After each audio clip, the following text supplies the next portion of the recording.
What's up guys, Lon here from Android Authority, and LG's new V series is LG's attempt to set foot into a new premium smartphone market, but is a unique form factor, new multimedia capabilities, and enhanced durability enough to make this your next smartphone?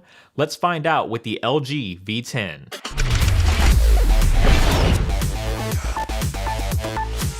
LG's never really been known to make the most premium of smartphones, but at least they were always functional. With the V10, you're getting the best of both worlds. The sides are made of 316L stainless steel, and the rest of the body is wrapped in a Duraskin that feels very soft to the touch and gives the phone a lot of grip.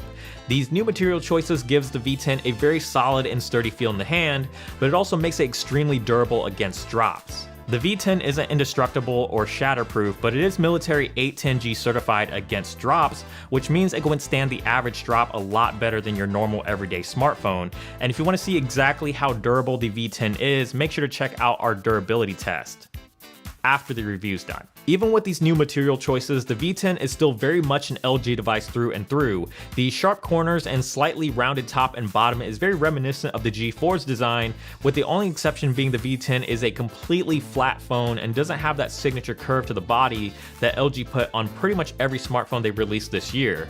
In typical LG fashion, the back is removable, giving you access to the battery and a micro SD card slot, and the power and volume buttons are still on the back, which helps keep the sides of the phone completely clean. Along the top is a microphone and an IR blaster for controlling your peripherals, and on the bottom is a standard 3.5mm headphone jack, micro USB port, speaker, and a second microphone. The V10 is a large phone, there's definitely no getting around that, and even though the Duraskin material keeps the phone from falling out of my hands, it's still not the easiest phone to use in one hand.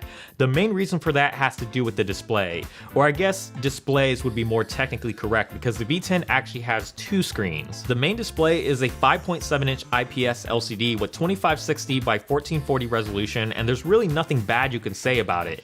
It's bright, beautiful, sharp, easy to see outdoors, and the large size makes it a lot of fun for videos and games. Overall, it's nothing short of what you would expect from LG. The real kicker here is the secondary screen at the top, and if you add this in, this actually makes the screen close to 6 inches in size. The secondary screen works as a hub for notifications, app shortcuts, recently opened applications, media controls, quick contacts, upcoming events in your calendar, and will show you basic information like time and date when the main display is turned off. In a lot of ways, it's quite similar to what Samsung has done with their Edge display. All of these various components can be adjusted and modified in the settings, and for some personalization, you can have your name or a short message to be displayed when the main display is on or off. To be honest, I was a little bit skeptical of this secondary display, and after using it for a while, I'm still not entirely sold on it, but there are a couple of things I do like about it. I like that I can see what notifications I have, like missed phone calls or text messages, without having to wake up the entire display, and I like that the banner notifications pop up in the secondary display, which keeps the main display uninterrupted from notifications. The biggest problem with this secondary screen is the location. Being at the top makes it very hard to reach, at least with one hand, and if you're trying to use it as a multitasker of sorts to quickly jump between apps, it just doesn't feel as quick as doing it the traditional way because the screen is so inconveniently placed. The execution isn't perfect, and I like it a lot more than I thought I would, but if you don't like it at all, it can be turned off in the settings. Just like the G4, the V10 is running on the Snapdragon 808, but you're getting 4 gigs of RAM instead of 3. Performance is about what you'd expect from a high-end smartphone, and the V10 definitely lives up to its name.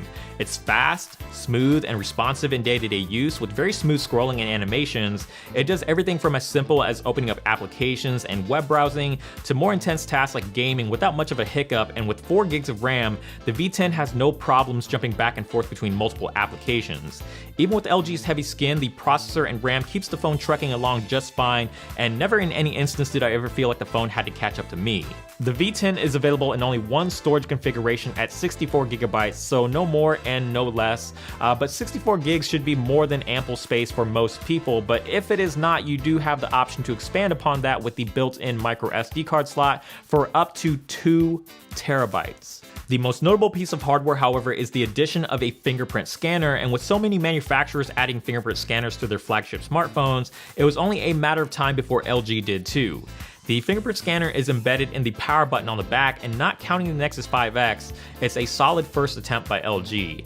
It unlocks very quickly and is pretty reliable, but it's not the most accurate fingerprint scanner that I've ever used. I would say that 8 out of 10 times it unlocks on the first try, and the other 2 times it's usually telling me to try again.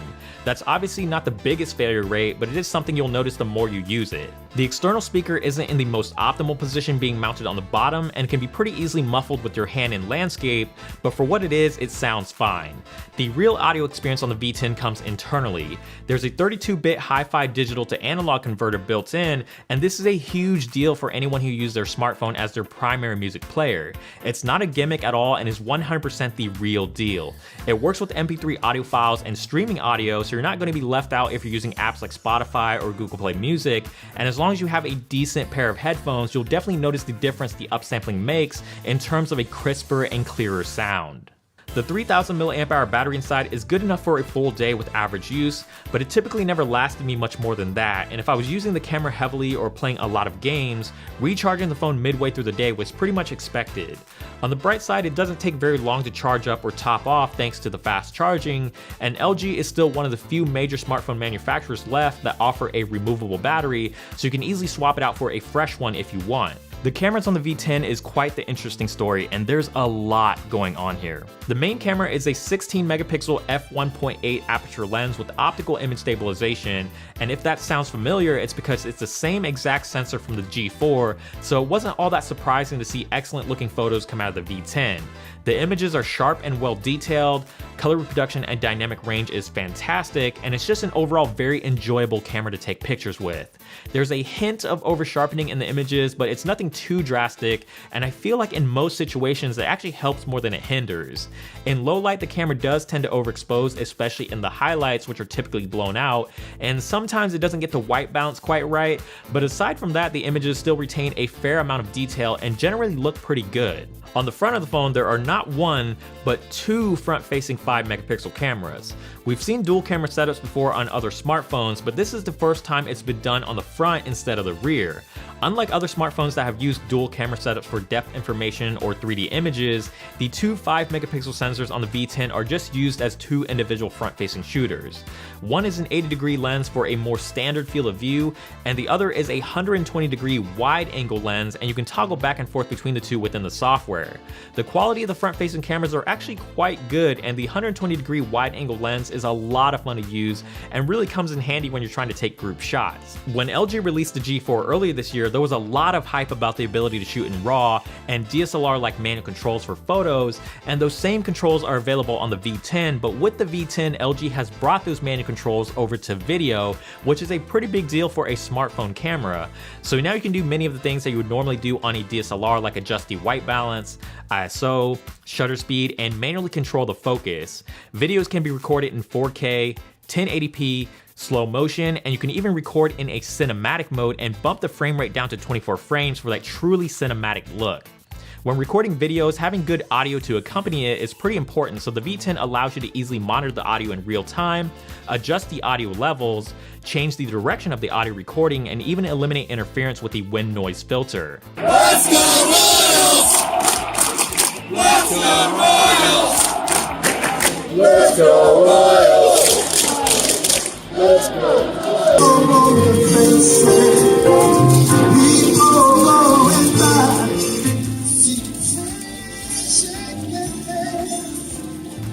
There's a new steady mode built in that's designed to remove motion blur even more so than what OAS is capable of. It only works when recording in 1080p or below, but the footage is very smooth, very stable, and almost looks like something you would get out of using a gimbal or some sort of handheld rig. All these manual controls are great, and if you're serious in smartphone videography, you're going to be able to get some really excellent looking footage with this camera. But if you'd rather just have some fun with your camera, there's a new feature called multi-view recording that lets you use up to all 3 cameras at once to really offer some perspective, and in the right scenarios, it can be a lot of fun to use. Now, the biggest problem with video is that they're not easily shareable to social media due to large file sizes, but LG's video editing software lets you quickly edit the video into a 15-second highlight reel at the touch of a button, which makes it a lot easier to share, and coincidentally is the same length as an Instagram video. Imagine that. The software experience will be pretty familiar to anyone who's used an LG device within the last couple of years, and with the exception of the software features for the secondary display, it's the same experience that we saw on the G4. LG Skin still isn't the most attractive thing in the world, and the settings menu still feels just as cluttered and convoluted as before, but it does bring a bevy of features that fans of LG may have become accustomed to over the years.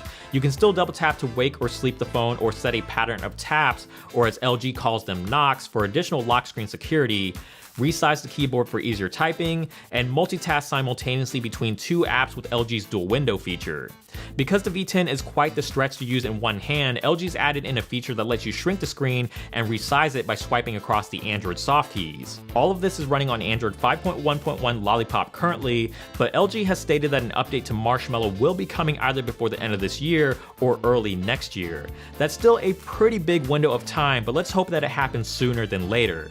The V10 is available now on Verizon, T-Mobile, and AT&T and is ranging between $600 to $700 off contract, but you do have the option to finance the cost through each respective carrier. In a nutshell, the V10 can be looked at as a much more powerful version of the G4, but that was LG's intention. It's got a larger screen, a better build and design, a fingerprint scanner, and a camera that is both excellent for photos and video. If the G4 fell short of your expectations and you wanted more, well, more is what you're getting with the V10. As always, thank you guys so much for watching this video. If you did enjoy it, please give it a thumbs up down below. We definitely appreciate it. And also subscribe to the channel, which is down below or up here. And if you want to see more here from Android Authority, make sure to check out the links on the side. And also check out the website as well for more in-depth coverage, because we are your source for all things Android.